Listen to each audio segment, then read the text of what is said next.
This year in Europe has been dominated by the fallout from Russia's war in Ukraine. Energy is the biggest pinch point. Prices for electricity and especially gas rocketed. Governments forced to intervene, scrambling to find alternative sources of fuel to ease the price pressure.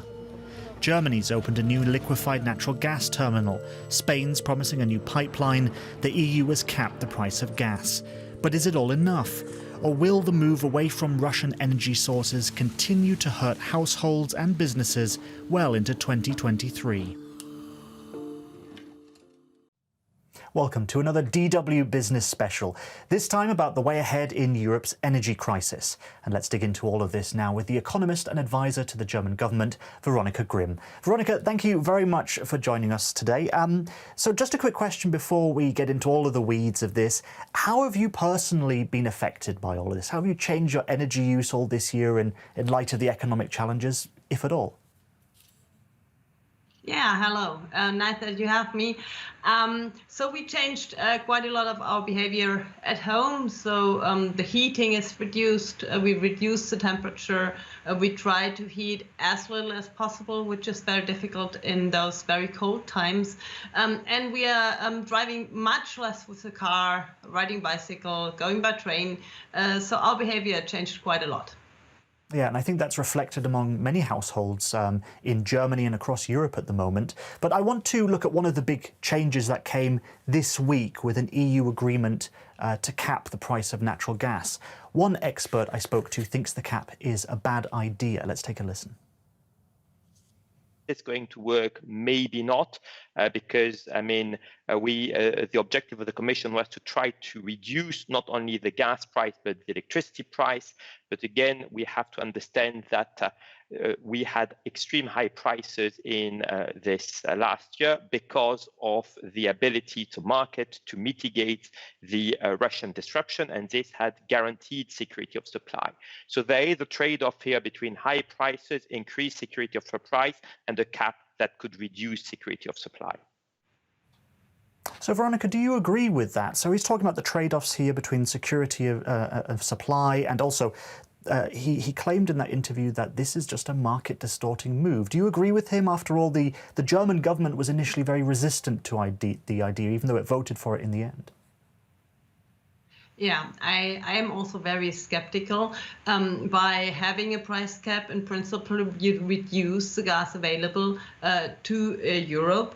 And at the same time, if the price is lowered, you increase demand. And then there is scarcity and you have to ration. And whenever the rationing has to decide who gets the gas and not the market via prices, it is quite likely that you just get a mess in certain supply chains. Because if you do it by rationing, you cannot be sure that you do not, for example, interrupt supply chains where it is very damaging to value creation and so to economic growth in the future. So I think it is a bad idea. I think the implementation is such that in principle you can avoid this. So the price cap is loosened if you then do not get enough gas at the world market. And this might reduce the bad effects of the price cap. But in principle, I'm skeptical. OK, well, the EU nations that voted in favour of it basically said that drastic times call for drastic measures. But if not this, what should the EU be doing to, let's say, mitigate the impact on households and businesses of the massive cost of energy at the moment? I think it is very important to get gas into Europe on the one hand, to procure gas worldwide, and also diversify the contracts that we have in order not to become dependent from just another state in the world, as we have become dependent on Russia. And the second issue is, of course, energy savings. So we all have to save energy and first and foremost save gas. And there are a lot of opportunities. We see that because the price has become so high, there were a lot of initiatives to save energy, and we have in Germany, for example, we have saved 20% of gas in industry roundabout, but the value creation did not drop very much. So you see that there was a lot of potential to save gas, and I think this is the way we have to go. We will not get the prices down to historical levels, not nearly down to historical levels. And for the rest of the burden, you have to use relief payments in order to make it bearable for households and firms. Well, I mean, it makes sense what you're saying. Of course, diversifying supply, and Germany has tried that. For example, turning to Qatar, doing an energy deal with them to help supply its needs. But of course, the problem is extremely complicated. I mean, we've seen in previous winters, for example, Asian nations bidding up the price of liquefied natural gas. And also, as we've seen with the whole Qatar story, there's a limited amount of big suppliers that can supply Europe gas at the right price. So isn't the worry here that Germany, for example, will fall into the same trap as it did with Russia, relying on those few countries that can supply enough energy to it, for example, Qatar? Yeah, that's exactly the danger, and that's why we have to diversify, and I think we have to think about both. We have to think in the short run where to get gas from, and this is most likely LNG, and there are, of course, the states from the MENA region, so Saudi Arabia, Qatar, the United Arab Emirates, but there are also other regions where we can get gas from, and in particular, we have to combine these procurement endeavors with the procurement of renewable energy, hydrogen and derivatives of hydrogen. Many areas, many states worldwide prepare for the export of hydrogen. And since Europe does not want to use gas for longer than, say, 10 or a little bit more years, we have to combine the procurement of gas with the procurement of hydrogen. And the good news is that there are worldwide many more states that have good conditions to produce renewable hydrogen than there are states that dispose of reserves of fossil fuels. So for the future, I think if we really go for renewable energy, to import renewable energy, I think we have a good chance to diversify our value chains. In the short run, I think we have to improvise and procure gas where we get it, and at the same time save gas in order to be not too dependent on gas in the interim phase in this crisis. In many European member states, there have been measures like extending the runtime of coal power plants, extending the runtime of nuclear power plants. So there are all kinds of measures in order to avoid the consumption of gas and to reduce the necessity to import a lot of gas to Europe and substitute the whole quantity that we procured from Russia. Okay, well, I mean, you definitely wrapped up a lot of different things there. So let's pick that apart over the next few questions. So looking at some of the other initiatives European nations are taking, Germany has just begun final tests on a floating LNG terminal in Wilhelmshaven, which will allow for liquefied natural gas imports into Germany. It's also struck, as we heard, a deal with Qatar to supply LNG and has come to an agreement, at this stage it's just an agreement, with Spain on the building of another pipeline to increase energy security. So how much of a game changer is the new German LNG terminal, if we just start with that, for liquefied natural gas imports? I think it's a big game changer because in the past several economists and institutions have already advised that Germany should build LNG terminals in order to increase the possible competition at the gas market in Europe. And this advice had not been followed, and now we are building LNG terminals, and I think this is the right way to become more independent. We need energy imports, of course, also in the future, but we should try to organize our energy imports such that we are not dependent on one particular country that provides the energy, but that we are importing from many countries so that we can live with it if one country does not supply. So we are not exposed to such a high risk as we have been exposed to in the past. I think a lot of Germans will be listening to this, though, and feeling a bit frustrated that we've spoken about this switch to renewable energy for a long time, the so-called Energiewende, for what is it, up to, it could be 20 years now. And so it seems that Germany's transition to renewables has just been far too slow. Why is that? Because that would have really helped us out in this situation, as well as fulfilling the climate targets that the German government has committed itself to over many years. Yeah, I think we have to be too slow. That's true. But at the same time, some good news is that I think we have a lot of reasons now to speed up, because basically independence can be increased by a speeding up of the expansion of renewables.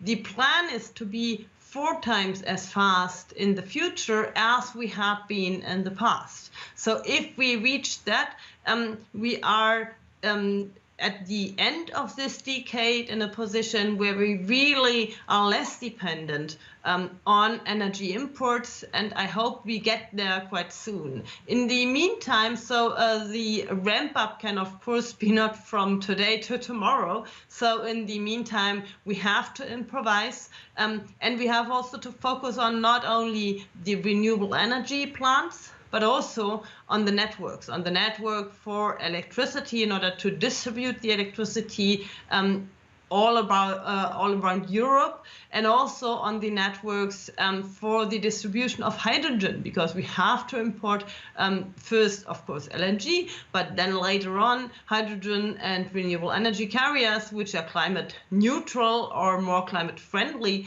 And then, of course, if we import them, we have to have the infrastructures to distribute them. And these are all things that we have to initiate right now. And I think the Russian aggression against Ukraine gives us a reason to really speed up, to really get this done in order to become independent and more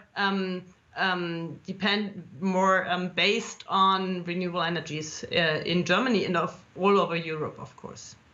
Well, there's been criticism for Germany's reliance on gas, coal and nuclear. And of course, you're talking about, let's see what we can do to move away from those as quickly as possible. I understand that. But at the moment, it seemed almost like a pipe dream that one day we'll be able to reliably store renewable energy that comes in from solar and from wind. But we're not there yet. We don't have batteries that are practical and big enough to be able to switch them on whenever we need them, whenever there is a sudden spike in energy need, that we could just turn to them. So is this all just a pipe dream, or are we going to actually be able to make practical steps without just relying on a bridge fuel like gas for decades and decades to come? No, that's actually no dream, I think. I think there are many ways. I think we will need for the energy transition towards renewables a lot of different technologies. We will need the renewables in Germany and in Europe. We will have to produce more and to install more renewable capacities in Europe, build the networks in order to distribute this energy. And we have some possibilities to store energy as well. So there is water power in the mountains. There is the possibility to produce hydrogen from renewable electricity and store it and use it for power production when the renewables don't deliver. And there is, of course, also the possibility to install batteries in order to have short-run flexibilities. So we will have a mixture of batteries for the short-run flexibility in the system, and hydrogen as a possibility to store electricity over long periods of times, for example, from summer to winter, in order to have more energy at our disposal in the winter. So I think this is very realistic. we can get there technologically. This is possible. We need to induce the incentives, regulatory framework that makes the things going and that gives the firms the right incentives to build up these renewable, climate-neutral energy systems. Okay, and just before we look ahead to 2023, I want us to hear from Germany's Energy Minister, Robert Habeck. His assessment, let's just say, is cautious.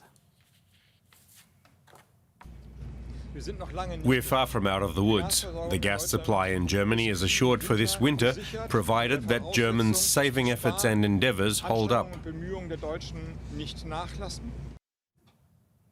Okay, so Veronica, like I said, a cautious assessment going ahead from Robert Habeck there. Considering all of these moves we just discussed, let's get down to brass tacks. How close is Europe to reducing its dependency on Russian gas to as close to zero as possible? Are we still a long, long way off, or is next year the year?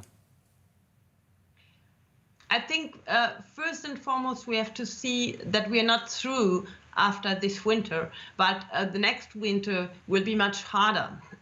So up to this year, we had the Russian gas in order to fill up the storages. Next year, at least in Germany, we will not have Russian gas in order to fill up the storages, but nevertheless, we have to get them filled until the next winter. I think the LNG terminals and the gas deliveries will help, but we have really to be aware that the situation is far from being relaxed next year, but it is maybe even more critical than this year. We also have to be aware that the war in Ukraine will get into a critical phase next year. So there is a necessity to get through all this, and I think it's very important that we continue to save gas, that we do not interpret signals like if there's a period of very good weather where it's warm and the storages are not used that much, that we don't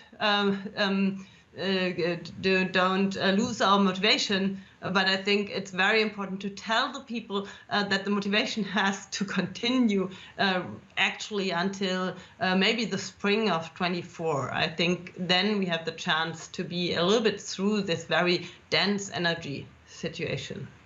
Okay, so we're in there for the long haul, but doesn't it all sound very expensive, though? These big transitions that we're having to make, these new pieces of infrastructure that we're having to build amid this cost of living crisis and inflation, which of course is caused by the energy problems to a massive extent themselves.